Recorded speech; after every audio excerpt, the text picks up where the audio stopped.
What is up, people? Welcome back to the channel. We are back on the Hayabusa van. So, come up with an idea that I think may work.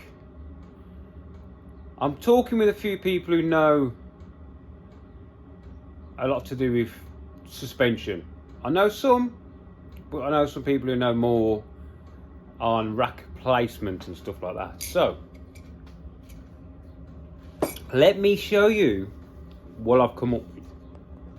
So, remember how I was thinking about where am I going to put the steering rack? Yeah, I couldn't decide whether it's going to be here or wherever. Well, I've come up with an idea.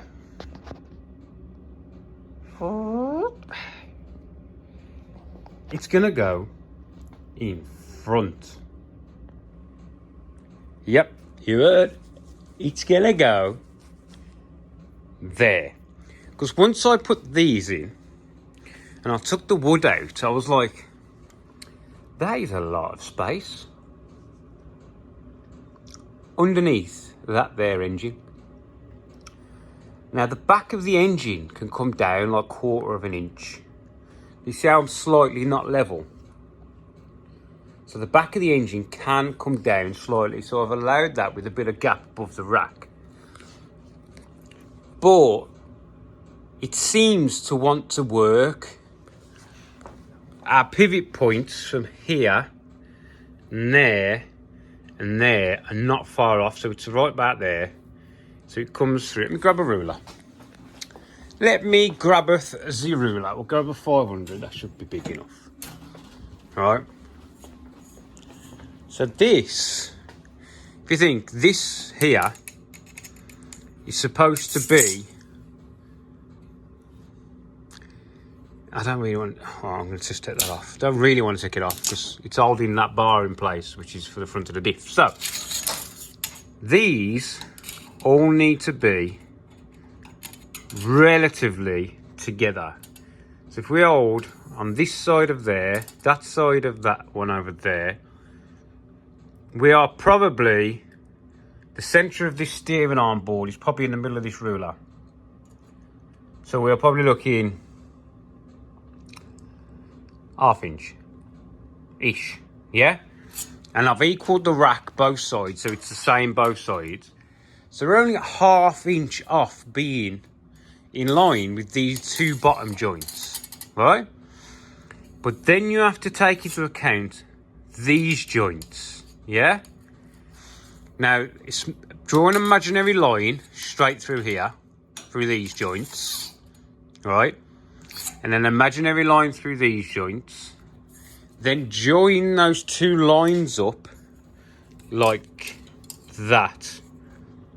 Yeah. So imagine the edge of the ruler is in the middle of that one, and I'm going to eyeball it to the middle of the bottom ones. Now look where that ball is on the edge of the ruler, because you've got to get them in line that way, and then it's got to be in line that way. So we're really close to where it needs to be. So the issue I'm looking at is the rack's wrong, because this is a normal mini rack. It's supposed to be there. So you turn right, this one goes that way. So being in front, if you turn right now, the car's going to go left. So I'm talking to people I know at Old School Minis, and they're trying to get me a left-handed rack. So this gearbox will be over here. So what I'm going to do is get a left-handed rack, flip it over 180 degrees, put it in, which will then put this gearbox on the bottom, which would allow me better steering column clearance on the back of the engine, so I can come up more, which will give me better drive shaft clearance, which I think we have plenty of drive shaft clearance anyway. So this gearbox will be on the bottom, which will give me aid of clearance for that fit in there for the dry sump. And then let's talk about this situation. I can't use these. they are in the wrong place completely. Plus, if I put a bolt in, so the angle they're at, they're not running square with the table. You see? So I'll take you around the other side and show you why. At that point, we still have bump steer because this is too high. So we're ignoring all this. But we're already nearly maxed out on our rose joints. And we haven't even gone into bump. Right? So this is no good. This isn't going to work. And this really is only going to work because I've got these CAD hubs. So the brakes are going to go on the back. The big 6 pots are going to be hanging off the back, not the front. But we'll get into that in a little bit because that's quite a benefit in itself with the calipers being on the back. But anyway, we digress.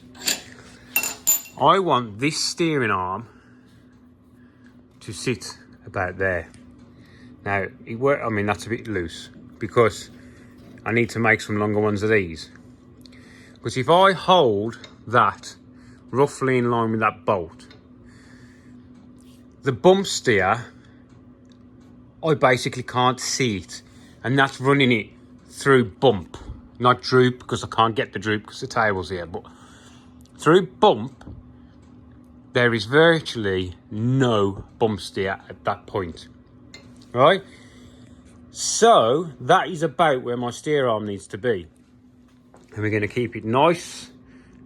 We don't want to go that way. Ideally, we don't really want it square. We want it just coming in. Because if you go that way, you've got a potential for getting locked. What did I call it? Over centre. You always want it to be pulling in some way away. Postman's at the door. Hang on. So that was the postman with the knuckles for the arms for this.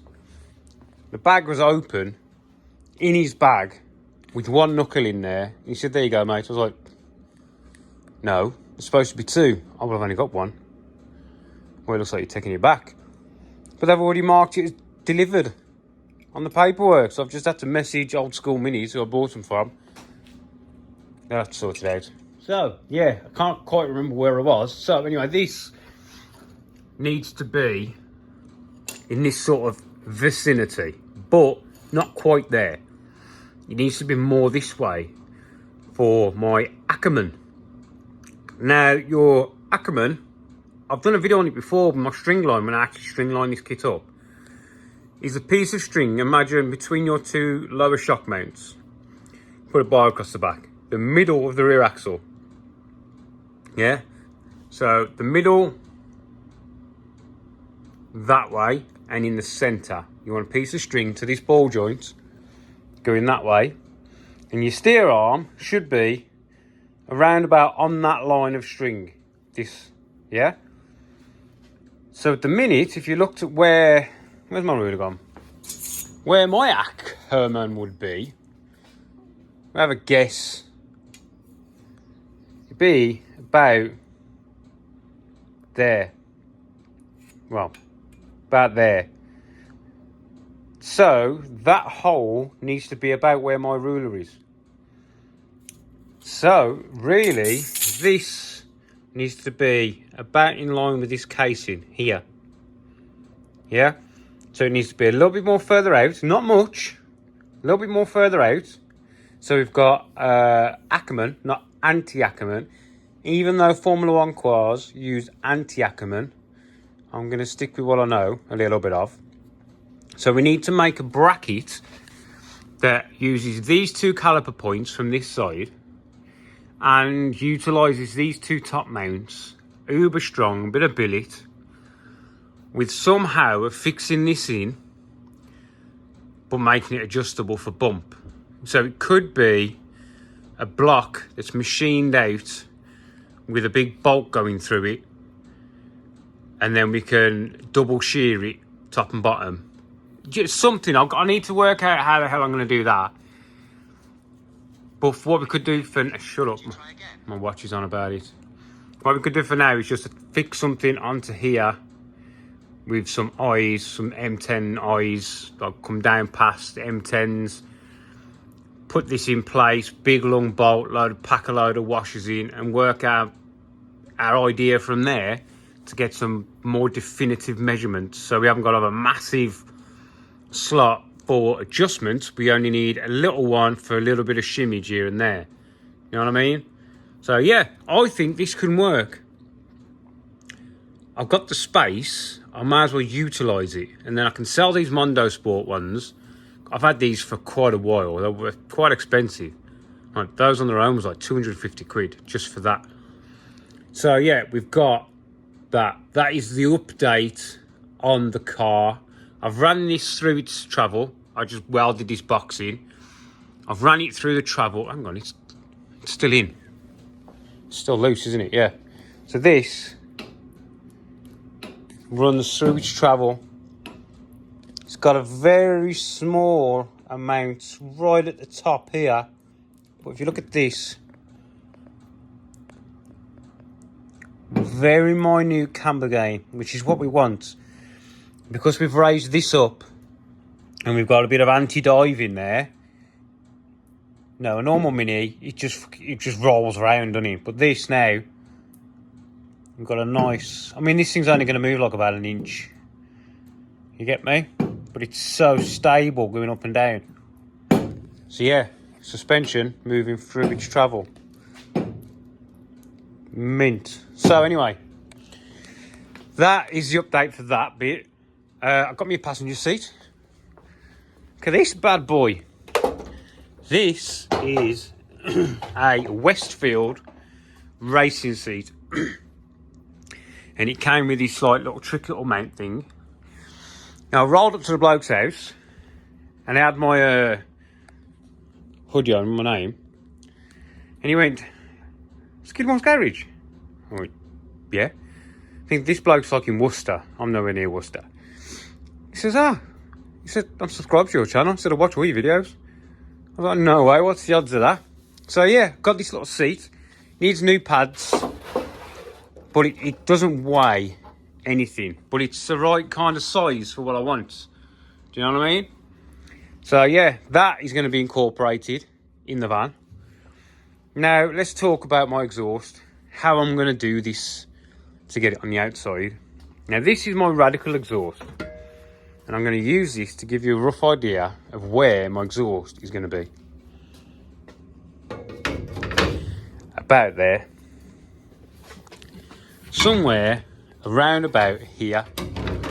Keeping within the body line. And, you know, there's going to be plenty of space there. So it's going to be about there somewhere. Just so then the wheel arch...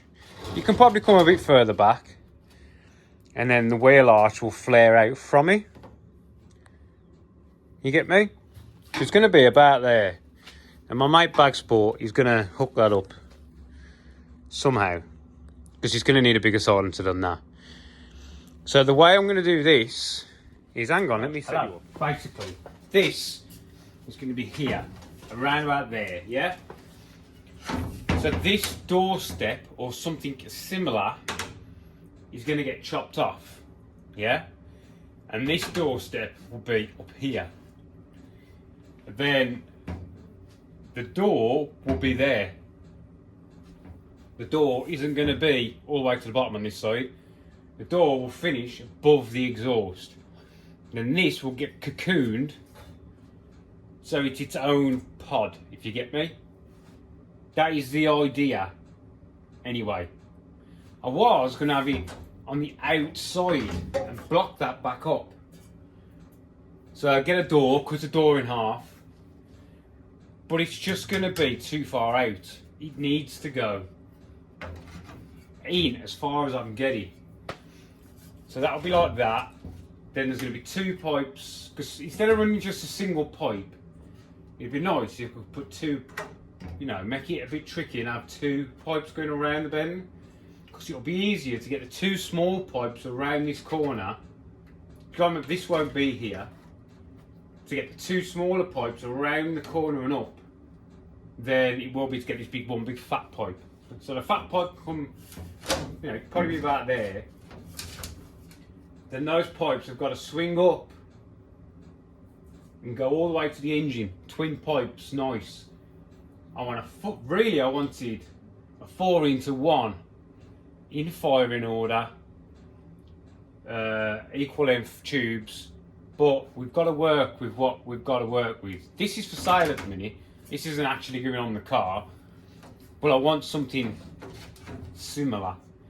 Then all we'll do is the floor, the aluminium floor, will come across to the bottom of the box section here and come up and then out. So it's got its like separate, you know, it's got like a, yeah, you get me, a back. And then the inside will have a second skin with an air gap. So then this will fit in. I could even square this off here. Or lead it. Actually, yeah, I could lead it. I could put like I don't know, like a 30-degree bend and lead it into the quarter. So I could literally chop this out with Leslie's assistance, obviously, because he knows all the glass stuff. Chop it out. Try and keep this door hinge position if we can. But we'll probably have to get rid of that. Yeah, just, yeah, I can have a little bit bigger of a box then as well. I have to speak to Bagsport, see if you can do anything of this size. Well, yeah, how fucking badass would that be? Pop, pop, flames, bang, bang. Shutting. So yeah, that's your update. This is where we are. Oh, shit, my bed. Here we are on the Hayabusa van. So this video is an update of what I didn't record yesterday when I was fanning around with this. So the next one is actually going to be us doing some work on this. I've sold a lot of bits off the engine, as you can see. Pulling money in, pot. Right, there you go. Thanks for watching. Update, we need to start making the diff mount. Should we do the diff? So I didn't like the diff. Well, I liked it, but I didn't like my adjuster. Let's see if I can make a better one now. Right then, catch you next one, people. See you later.